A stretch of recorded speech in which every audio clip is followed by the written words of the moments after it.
آئیے اور ان کے درمیان محبت کی خوشبو لٹائیے، کیونکہ یہ وہ لوگ ہیں کہ یہ صبح و شام اللہ کا ذکر کرتے ہیں، اللہ کی بڑائی بیان کرتے ہیں اور اللہ کی پاکی بیان کرتے ہیں۔ سبحان اللہ، کتنی پیاری مجلس رہی ہوگی کہ حضرت عبداللہ بن رواحہ بیان کر رہے ہیں، واعظ کر رہے ہیں، اور مصطفیٰ جان رحمت صلی اللہ تعالی علیہ وسلم اس محفل میں سامنے کی حیثیت سے موجود ہیں اور صحابہ کرام کی حوصلہ افزائی کر رہے ہیں اور صحابہ کرام کو بشارت دے رہے ہیں۔ تو اس سے پتہ کیا چلا کہ جو دینی اجتماعات ہوتے ہیں، جو دینی محافل ہوتی ہیں، اس کی بڑی برکتیں ہیں۔ خود بخاری اور مسلم کے اندر روایت آئی ہے، حدیث پاک ذکر کی گئی ہے کہ اللہ تبارک و تعالیٰ کے کچھ فرشتے ایسے ہیں کہ اللہ نے ان کی ڈیوٹی ہی یہ دے رکھا ہے کہ انہیں اللہ تبارک و تعالیٰ زمین پر اترنے کا حکم دیتا ہے۔ یہ فرشتے زمین پر اترتے ہیں، گلیوں کا چکر لگاتے ہیں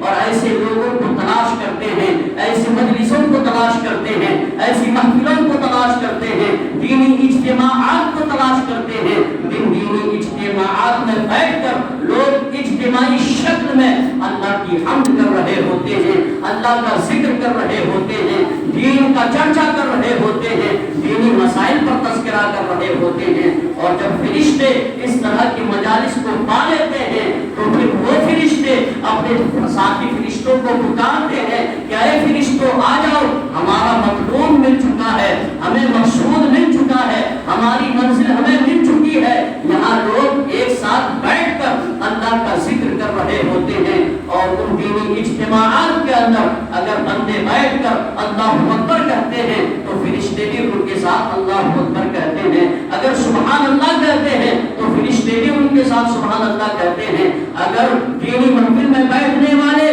ماشاء اللہ کہتے ہیں تو یہ فرشتے بھی ماشاء اللہ کہتے ہیں۔ اور دینی محفل میں بیٹھنے والے جب رب کے حضور اپنے ہاتھوں کو بلند کر کے اپنے گناہوں پر شرمندہ ہو کر رب سے معافی طلب کرتے ہیں، اپنے گناہوں کی بخشش چاہتے ہیں، تو یہ فرشتے ایسے لوگوں کی دعاؤں میں آمین کہتے ہیں اور ایسے لوگوں کی دعاؤں میں فرشتوں کی آمین شامل ہو جاتی ہے۔ اور پھر یہیں تک بات بس نہیں ہو جاتی ہے بلکہ ایسی محفل کو فرشتے اپنے نورانی پروں سے ڈھانپ لیتے ہیں۔ اب ان کے نورانی پروں سے ڈھانپنے کا انداز کیا ہوتا ہے؟ ایک فرشتہ اہل محفل پر اپنا پر بچھاتا ہے اور پھر دوسرا فرشتہ اس پر کے اوپر اپنا پر پھیلا دیتا ہے، یہاں تک کہ زمین سے لے کر آسمان تک نورانی فرشتوں کے نورانی پروں کے سائے تلے وہ اہل محفل آ جاتے ہیں، وہ دینی اجتماعات کو ڈھانپ لیتے ہیں اور رب کی بارگاہ میں حاضر ہوتے ہیں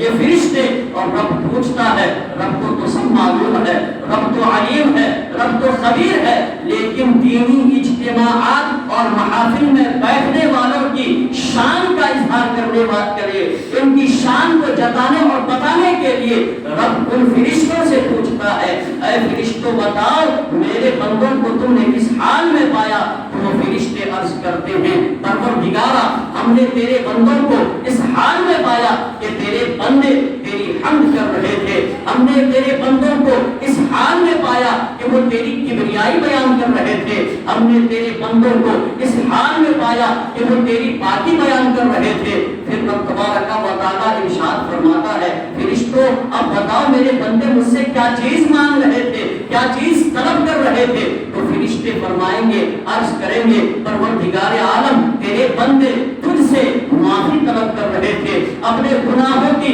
معافی اور مغفرت چاہ رہے تھے۔ اللہ تبارک و تعالیٰ اس وقت فرشتوں کو گواہ بنا کر فرمائے گا، اے فرشتوں گواہ رہو جن بندوں نے محفل میلاد کے اندر بیٹھ کر دینی اجتماعات کے اندر بیٹھ کر اپنے گناہوں کی معافی طلب کر رہے تھے، اپنے گناہوں کی مغفرت چاہ رہے تھے، تم گواہ رہو میں نے ایسے بندوں کو معاف فرما دیا اور ایسے بندوں کے گناہوں کو بخش دیا۔ لیکن آج ہمارے حالات دیگر کو ہے، آج لوگوں کا مزاج بھی الگ بن چکا ہے۔ آج لوگ تو محفل میلاد سجانے کو بدعت کا نام دیتے ہیں کہ مصطفیٰ کریم کے زمانے میں کیا اس طرح کی میلاد کی محفلیں سجائی جاتی تھی؟ کیا مصطفیٰ کے دور نبوت کے اندر اس طرح میلاد کے نام پر محفل کا اہتمام ہوتا تھا؟ تو یہ جو حدیث بخاری اور مسلم سے میں نے پڑھا ہے، کیا اس حدیث پاک کے اندر دینی محفل کا ثبوت نہیں ملتا ہے؟ کیا اس حدیث پاک کے اندر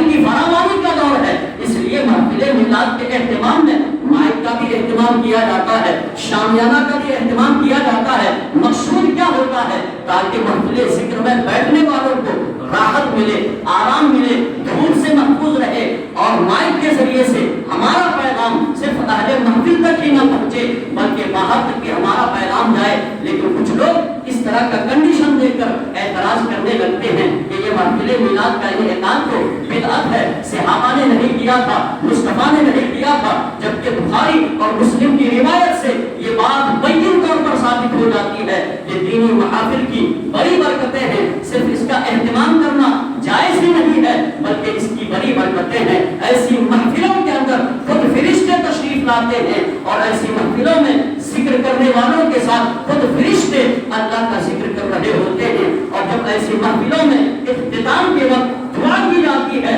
تو اس دعا میں فرشتوں کی آمین بھی شامل ہو جاتی ہے۔ تو یہ ہم لوگوں کی قسمت کی بات ہونی چاہیے، یہ تو مقدر کا فیصلہ ہونا چاہیے کہ ایسی محفلوں میں بیٹھنے کی ہمیں توفیق مل جاتی ہے، اور جنہیں توفیق نہیں ملتی ہے انہیں دعا کرنا چاہیے کہ ایسی محفلوں میں بیٹھنے کا موقع ہمیں مل جائے، ایسی محفلوں کی برکات لوٹنے کی سعادت ہمیں نصیب ہو جائے۔ لیکن الٹا اپنے مزاج اور من کے مطابق اعتراض کرتے ہیں۔ اور ایک دوسری بات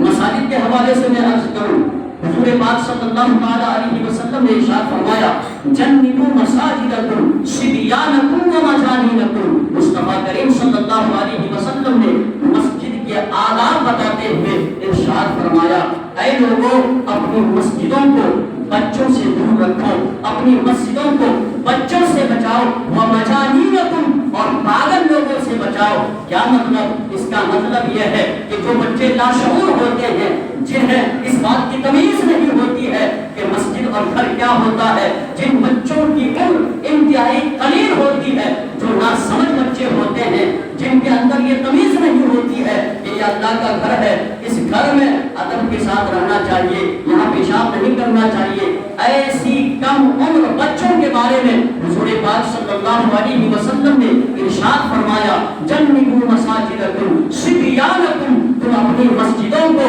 ایسے ناسمجھ، ایسے لاشعور بچوں سے محفوظ رکھو، دور رکھو، اور پاگلوں سے دور رکھو۔ ظاہر سی بات ہے ایسے ناسمجھ بچے اگر آپ ساتھ لے کر آئیں گے تو ہو سکتا ہے وہ مسجد کے فرش پر پیشاب کر کے مسجد کو آلودہ کر دے۔ اس لیے مصطفیٰ نے فرمایا کہ ایسے بچے جنہیں سمجھ نہ ہو، جنہیں اس بات کی تمیز نہ ہو، جنہیں عقل نہ ہو کہ مسجد میں خاموش رہا جاتا ہے، مسجد میں شور نہیں کیا جاتا ہے، مسجد میں پیشاب نہیں کیا جاتا ہے، تو ایسے ناسمجھ بچوں کو اگر کوئی گارجین لاتا ہے تو وہ حدیث مصطفیٰ کی مخالفت کرتا ہے، وہ پیارے آقا کے فرمان کے خلاف جا رہا ہے، کیونکہ پیارے آقا نے سختی کے ساتھ منع فرمایا کہ تم پاگلوں سے اور ناسمجھ بچوں سے مسجدوں کو محفوظ رکھو، کیونکہ مسجدوں کو پاک رکھنا، مسجدوں کو نجاست آلودہ ہونے سے بچانا یہ ہر ایک مومن کی ذمہ داری ہوتی ہے۔ ظاہر سی بات ہے ایسے ناسمجھ بچوں کو ہم لائیں گے، پیشاب کرے گا، مسجد کا فرش آلودہ ہوگا، مسجد ناپاک ہوگی، مسجد نجس ہوگی، اور پاک چیز کو جان بوجھ کر ناپاک کرنا یہ بھی گناہ کبیرہ ہے۔ پاک چیز میں نجس چیز ملا دینا یہ بھی ناجائز و گناہ ہے۔ اس لیے حضور پاک صلی اللہ علیہ وسلم نے ناسمجھ بچوں کو مسجد میں لانے سے منع فرمایا۔ ہاں یہ تو حدیث پاک کے اندر آیا ہے کہ جب تمہارے بچے 7 برس کے ہو جائے تو تم انہیں نماز سکھاؤ، تو وہاں مراد سمجھدار بچے ہیں، یعنی 7-8 سال کے بچے، ان کے اندر سمجھ پیدا ہو جاتی ہے، وہ اچھا اور برا کو سمجھنے لگتے ہیں۔ اس لیے 7 سے زائد سال کے بچوں کو آپ مسجد میں لے کر آئیں، لیکن 3 سال 4 سال 5 سال کے بچوں کو مسجد میں لانے سے اعتراض کریں، اور اس کے بہت سارے غلط نتیجے ہمیں دیکھنے کو ملتے ہیں۔ دو بچے تو گارجین کے آ جاتے ہیں، آپس میں لڑنے لگتے ہیں، ان بچوں کی لڑائی کرنے کی وجہ سے یہ گارجین بڑے لوگ لڑ پڑتے ہیں، تو اس کے بہت سارے مفاسد ہیں اور اس کے بہت سارے منفی اثرات ہیں۔ اس لیے ایسے بچوں کو مسجد میں نہ لایا جائے۔ میں نے اس دن کسی کو بولا تھا، کسی کا نام لے کر نہیں، لیکن باہر جا کر تذکرہ کر رہے تھے کہ ہم امام صاحب سے ملیں گے، کیسے انہوں نے کہہ دیا۔ تو یہ دور ایسا آ چکا ہے کہ ہر بندہ اپنے آپ میں مفتی ہے، ہر بندہ شریعت کے احکام کا بہت زیادہ جانتا ہے۔ اب تو دور یہ آ چکا ہے کہ ہر بندہ جو ہے اپنے آپ کو مفتی اعظم سمجھتا ہے. امام سے زیادہ علم ان کو ہے, مؤذن سے زیادہ علم ان کو ہے, مفتی سے زیادہ مسائل ان کو معلوم ہے. لیکن حدیث پڑھیں گے, مسائل پڑھیں گے, دین پڑھیں گے, تب سمجھ میں آئے گا کہ دین کے اندر کتنی گہرائی ہے, مسائل فقہیہ کے اندر کتنی گہرائی ہے, کتنی وسعتیں ہیں.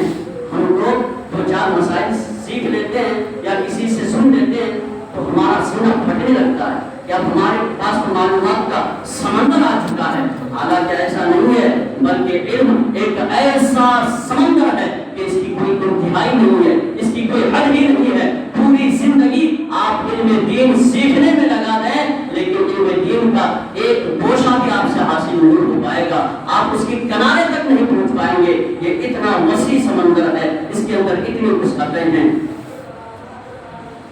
ٹائم ہو چکا ہے, اس لیے اب میں اپنے گفتگو کو یہیں سمیٹ رہا ہوں. ایک اور عنوان پر بولنا تھا, انشاءاللہ آئندہ جمعہ اس عنوان پر ٹچ کیا جائے گا.